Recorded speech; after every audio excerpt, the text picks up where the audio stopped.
लोकतंत्र है। लोकतंत्र में जनता तय करती है सरकार किसकी रहे, लेकिन वो लोग रन छोड़ हैं, अपनी बातों को भी ठीक से नहीं रखते, लोकसभा की गरिमा को भी नहीं रखते। लोकसभा स्पीकर ओम बिरला के खिलाफ लाया गया अविश्वास प्रस्ताव कहीं न कहीं अब ध्वनि मत से खारिज कर दिया गया।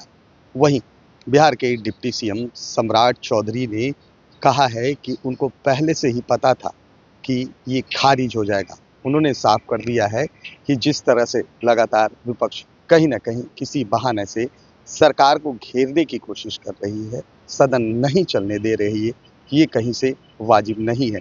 पहले आपको सुनवाते हैं कि क्या कह रहे हैं बिहार के डिप्टी सीएम सम्राट चौधरी। लोकतंत्र है। लोकतंत्र में जनता तय करती है सरकार किसकी रहे, और लोकसभा के स्पीकर के लिए एनडीए के लोगों का समर्थन प्राप्त है, इसलिए वो जानते थे, लेकिन वो लोग रन छोड़ हैं, अपनी बातों को भी ठीक से नहीं रखते।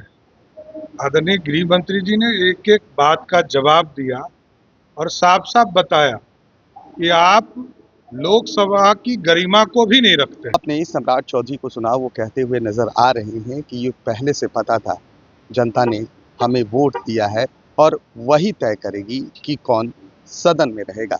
दरअसल आपको बताते चले कि राहुल गांधी लगातार आरोप लगा रहे थे कि सदन में उन्हें बोलने नहीं दिया जा रहा है। लगातार वो कह रहे थे कि विपक्ष को से उसकी ताकत छीनी जा रही है। विपक्ष जो मुद्दे उठा रहा है, कहीं न कहीं उनके मंत्री बीच में रोक टोक कर उन्हें अपनी आवाज़ उठाने का मौका नहीं दे रहे हैं।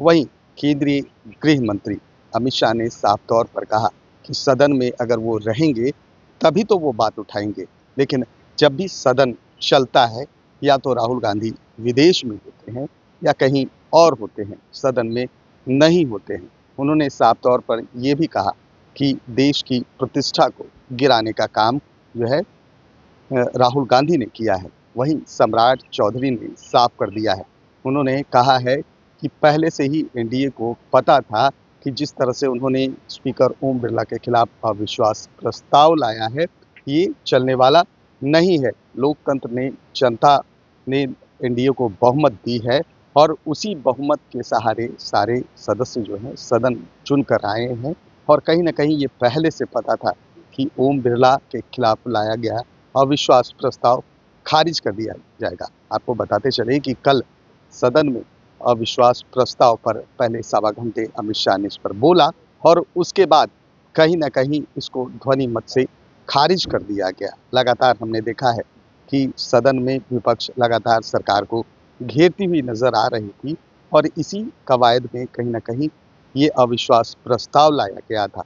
लेकिन सदन में जिस तरह से अविश्वास प्रस्ताव के खिलाफ अमित शाह बोले, वहीं बिहार में डिप्टी सीएम सम्राट चौधरी ने साफ कर दिया है। उन्होंने साफ कहा है कि इस तरह के अविश्वास प्रस्ताव का कोई मतलब नहीं है, सदन को नहीं चलने देना चाहते हैं, विकास की बातें नहीं करना चाहती है विपक्ष। अब देखना ये है कि जब बिहार में 5 सीटों के लिए जो है राज्यसभा के चुनाव होने हैं, अब यहाँ क्या होता है। कैमरा पर्सन गोलू के साथ सुधेंद्र रमन, NBC की रिपोर्ट, पटना।